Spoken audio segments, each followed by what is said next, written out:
I think it's evident that successful primary challenges to corporate Democrats like Joe Crowley, it absolutely terrified the Democratic Party establishment. Because if they see that there's this new insurgent left and they're successful at taking out the old guard, individuals like Alexandria Ocasio-Cortez, then that poses an existential threat to them. So what are they now doing? Now that 2020 is upon us and there's going to be a lot of primary challenges that will be emerging, well, now what they're doing is they're going to try to use whatever institutional advantages they have to beat back any potential challenger to a corporate or incumbent Democrat. And it's dirty, but it's not too surprising. So the DCCC, which is an organization that is supposed to get Democrats elected, that's supposed to theoretically be their one and only job, here's what they're doing to essentially protect the status quo. As Akilah Lacey of The Intercept reports, the Democratic Congressional Campaign Committee warned political strategists and vendors Thursday night that if they support candidates mounting primary challenges against incumbent House Democrats, the party will cut them off from business. The news was officially announced Friday morning, paired with a statement on the committee's commitment to diversity in consulting, which obviously is just to give themselves cover, a Democratic political consultant who learned of it Thursday told The Intercept. The consultant asked for anonymity given their relationship with the DCCC and the party organization's professed strategy of blacklisting firms that don't fall in line. To apply to become a preferred vendor in the 2020 cycle, firms must agree to a set of standards that includes agreeing not to work with anyone challenging an incumbent. I understand the above statement that the DCCC will not conduct business with nor recommend to any of its targeted campaigns any consultant that works with an opponent of a sitting member of the House Democratic Caucus, the form reads. It's no secret that the DCCC and national party leaders often interfere on behalf of preferred candidates, or that they otherwise jump into the game too late if they don't completely write off newcomers who don't meet their standards. The DCCC is known for prioritizing candidates and direct them to its own consultants, most of whom are alumni of the DCCC, which is known in Washington as a consultant factory.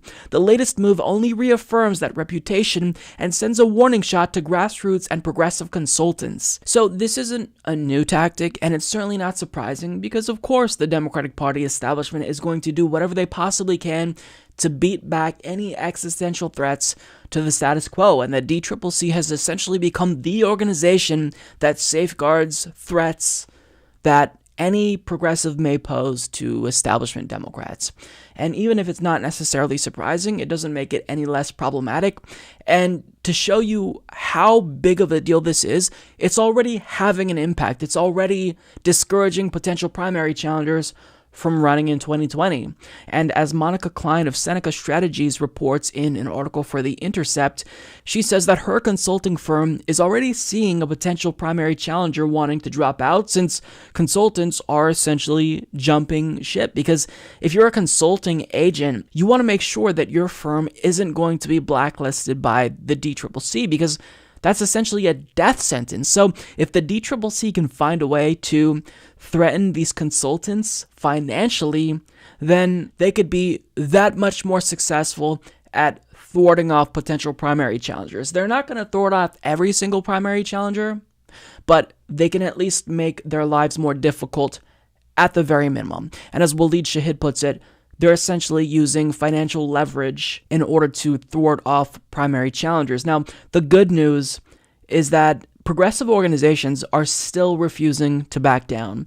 Democracy for America tweeted, "We see exactly what you're doing, DCCC. Don't think for 1 second that it'll stop us or the grassroots army we stand with from backing bold, inclusive populists who will better represent their districts in Congress over neoliberal corporate Democrats." And that is encouraging to see. Now, certainly not every single progressive organization or progressive consulting firm will be this bold, but, it is important that Democracy for America takes this stand. But I just want to think about how strategically idiotic this is.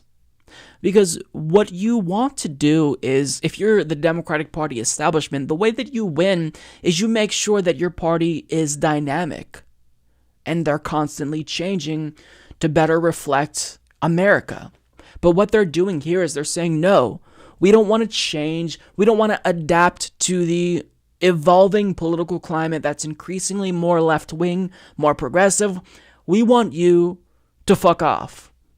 That's essentially what they're doing. Now, why is this harmful to them, and why is it hurting their own interests in the long run? Because if the Democratic Party is less appealing to voters, they lose. They lose. Republicans win.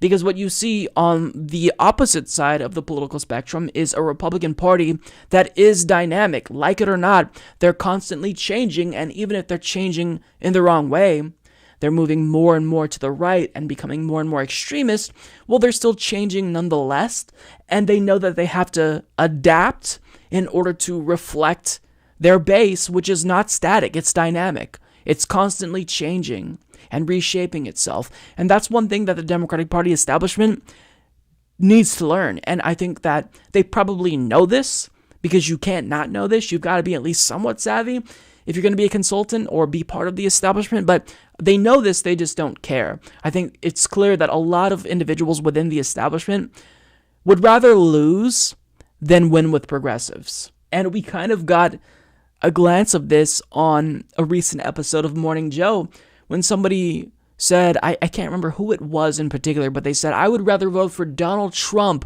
than Bernie Sanders. And then he had to correct himself. And then he said, well, you know, Bernie Sanders would be horrible for this country.